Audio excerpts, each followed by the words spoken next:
মুসা আলাইহিস সালাম বলেছিলেন রব্বি আরিনি, আয় আল্লাহ আমি তোমারে দেখতে চাই। আল্লাহ কি জবাব দিয়েছেন? আসো দেখো। না, আল্লাহ বলেছেন লান তারানি, লান, কখনোই দেখতে পাবে না। মুসা আলাইহিস সালাম খুব আদরের নবী ছিলেন, উলুল আযম পয়গম্বর ছিলেন। তিনি পুনর্বার বললেন আয় আল্লাহ তাআলা আমি তোমারে দেখতে চাই। আল্লাহ তাআলা বললেন আচ্ছা ঠিক আছে, দেখতে যদি চাও তাহলে একটা পরীক্ষা দাও, টেস্ট পরীক্ষা হবে। আল্লাহ তাআলা তার 70,000 পর্দার আড়াল থেকে তার নূরের একটা ঝলক নিক্ষেপ করলেন পাহাড়ের প্রতি। পাহাড় জ্বলে পুড়ে ছাই হয়ে গেল। মুসা আলাইহিস সালাম শুধু এক পলক দেখলেন আর আল্লাহু আকবার বলে চিৎকার মেরে বেহুশ হয়ে পড়ে গেলেন। সুতরাং আল্লাহকে দেখা যাবে না এই চর্মচক্ষু দিয়ে, দুনিয়ার এই চোখ দিয়ে আল্লাহকে দেখা যাবে না। লা তুদরিকুহুল আবসার, আল্লাহ পরিষ্কার বলেছেন কোন দৃষ্টি শক্তি তার দৃষ্টির সীমার ভেতরে আমাকে আনতে পারবে না। সুবহানাল্লাহ।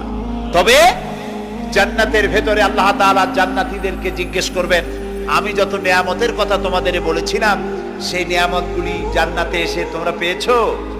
জান্নাতীরা বলবে আয় আল্লাহ পেয়েছি। আল্লাহ পাক বলবেন ওয়ালাদাইনা মাজিদ, আমার কাছে আরো বেশি আছে। তাও আমরা সুবহানাল্লাহ কব না? বুঝি না তো সুবহানাল্লাহ কব কোন জায়গায়? ওয়ালাদাইনা মাজিদ, আমার কাছে আরো বেশি আছে। বেহেশতীরা চিন্তা করলো এত মজা বেহেশত, কত কিছু পাইলাম, এরপরে গাছে পাকা পাকা ফল খাইতে ইচ্ছা করে, গাছে উঠবো না, গাছের ডাল মুখের কাছে আসে, ছিঁড়বো না, ফল মুখের মধ্যে পড়ে যায়, চাবাবো না, গলে পেটের মধ্যে চলে যায়। পায়খানা নাই, পেশাব নাই, ঘাম নাই, পরিশ্রম নাই, কষ্ট নাই, আসছেই তো আল্লাহর কাছে আরো বেশি আছে। সেটা কি? জান্নাতীরা খামোশ হয়ে বসে থাকবেন।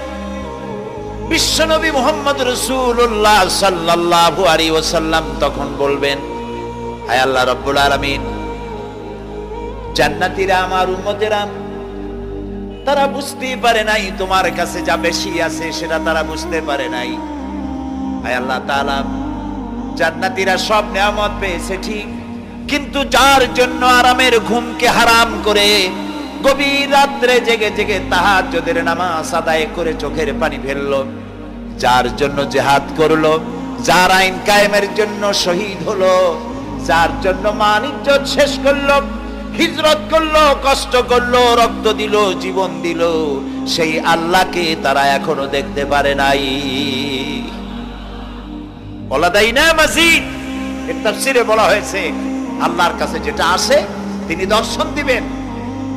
নবী করিম সাল্লাল্লাহু আলাইহি ওয়াসাল্লাম এই কথা যখন বলবেন যে আল্লাহকে আমার জান্নাতীদের আল্লাহকে এখনো দেখা হয় নাই, যে আল্লাহর জন্য সব করলো তারে এখনো দেখা হলো না, আল্লাহ তাআলা তখন আপন কুদরতে তার সামনের সব পর্দাকে সরিয়ে দিবেন। সুবহানাল্লাহ।